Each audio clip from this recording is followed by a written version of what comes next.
ছেলে দেশের তারকা ক্রিকেটার, আছেন জাতীয় দলে, যাচ্ছেন এশিয়া কাপেও। আর বাবার নুন আনতে পান্তা ফুরোয়। মাত্র ৮,০০০ টাকা বেতনে চালান সংসার। এ যেন বাতির নিচে অন্ধকার। একজন বাবার হৃদয় যখন ভেঙে পড়ে তখন চোখের জল থামানো কঠিন হয়। 4 বছর হলো এক কাপড়ে সেই ঘর ছেড়ে এসেছেন যেখানে ছিল তার সন্তানের হাসি। আজ সেই ঘর শুধু স্মৃতি, আর সে একাকী একা। বলছি, বাংলাদেশ জাতীয় দলের ক্রিকেটার নাসুম আহমেদও তার বাবার জীবনের গল্প জানিয়ে চলছে দেশব্যাপী আলোচনা ও সমালোচনা। নাসুমের বাবা আক্কাস আলী করছেন সিকিউরিটি গার্ডের কাজ। অভিযোগ উঠেছে 4 বছরেরও বেশি সময় ধরে ছেলের সঙ্গে যোগাযোগ না থাকায় জীবিকার তাগিদেই তিনি সিলেট নগরীর হাউজিং স্টেটে নিরাপত্তা কর্মীর কাজ করতে বাধ্য হয়েছেন। মাস শেষে বেতন পান মাত্র ৮,০০০ টাকা। অথচ নিজের ঘাম ঝরানো পরিশ্রমের ফলে ছেলে এখন দেশের নামকরা ক্রিকেট তারকা। স্ত্রী সহ থাকছেন ঢাকার বিলাসবহুল বাড়িতে। অবশ্য এতে আক্কাস আলীর কোনো আক্ষেপ নেই। তিনি বলেন, একজন বাবা হিসেবে শুধু চান নাসুম বড় কিছু হোক, নিজের জন্য আলাদা করে কিছুই চান না। ইনশাআল্লাহ আমার কোনো অভিযোগ নেই। আমার অভিযোগ এটাই, আমার কর্ম যা আছে, ভাগ্য যা আছে তাও আছে। আর আমি ছেলের উপরে কোনো আমার আল্লাহ ভরসা থেকে দিচ্ছি। আল্লাহ আমার যেভাবে নিশ্চয় হয়তো আমার কর্ম আছে ততটুকু এইভাবে বাড়ে এইটা। ছেলের উপরে আমার কোনো অভিযোগ নেই, ছেলের উপরে কোনো কমপ্লেন নেই।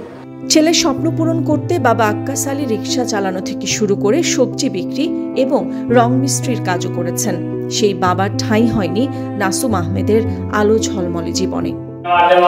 আমার কোনো অস্তিত্ব আছে না, তখন চিন্তাধারা হয়ে আপনার হয়েছে, আল্লাহ তুমি আমার এই বাচ্চাটার একটা দিক করো, আর বাচ্চা দিকে থেকে কি পরিমাণ আমি শ্রম দিতাম পারি। আর শ্রমের পিছনে কিন্তু আপনারা আছেন, দেখে যারা তার কর্মকর্তারা হল আছেন, যারা তার কোচ আছেন, তারাই নিয়ে তারা এই ক্ষমতা তারা নিয়ে পৌঁছাইছেন। আল্লাহর দয়ায় তার যতটুকু যোগ্যতা ফিটনেস যা আছে ওই যোগ্যতাই গেছেন তার। আর কিন্তু আমি তাদের সম্ভবত 8,000, 10,000, 20,000 টাকা দিতে পারছি না, কারণ সম্ভবত তাদের আমি ঠিক করতে একটা খাবার কিনে দিতে পারছি না, যাতে আমার এই সময় আর্থিক অবস্থা খুবই খারাপ আছে। এগুলা যারা কর্মকর্তা তারা আসন পিছনে তারা জানেন, ওই জন্য আপনার খালি অর্ডারটা দেখা বাকিও আমরা দেখি। নাসুম অবশ্য দাবি করেছেন তিনি তার দায়িত্ব পালন করেছেন। বাবাকে টাকা পাঠান বলেও দাবি করেন নাসুম। তবে সেই টাকা বাবা কি করেন তা জানেন না নাসুম। বাবা আক্কাস আলী দাবি করেন তার ছেলে এখন বিশ্বের মঞ্চে নাম করেছে, সে কোটি টাকার খেলোয়াড়। 4 বছর আগে তাদের মধ্যে এমন কথা হয়েছে যেটা তার জীবনের সবচেয়ে কষ্টের স্মৃতি বলেও জানান আক্কাস আলী। খেলেও তো মনের শটে কথার শটে হয়তো কেউ ব্যাখ্যা দিচ্ছে, ব্যাখ্যার শটে কেউ হচ্ছে কথাটা একটা সাইড দিচ্ছে, কিন্তু বুঝতে পারছে না ছেলে বাবার যে কি কথাটা বলল। আর বাবাই যে এই কথা বেশ করে যে তার বাড়াই দিবা, এটা তো ছেলে কল্পনা করছে না। কিন্তু ছেলের বাপরে চিনতে পারছে যে বাবায় ব্যাখ্যা এইগুলা পড়ছে। তুমি ছেলে হইয়া তোমার কাছে আমি হার মানি, তুমি তো আমি কুদারে তুই এটা তোমার কাছে হার মানি, কুদারিটা আমার সৃষ্টি করছে না, তোমারও আল্লাহ সৃষ্টি করছে। যার কারণে তুমি আমার এমন কথা হয়েছে, তোমার এইগুলো কে দিচ্ছে জায়গা আর সে হয়েছে তাকপাল লাগে, এর লাগে তোমার কাছে আমি হার মানতে রাখি না। তুমি কোটি টাকা না কোটি সারা বিশ্বের তুমি জয় করো, আমার কিছু না, তুমি দোয়া করো, তুমি আল্লাহ তোমার সুখে রাখো, তুমি সুখী থাকো।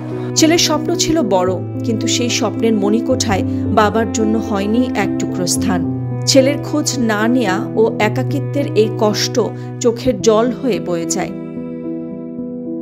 নিউজ ডেস্ক, সারা বাংলা।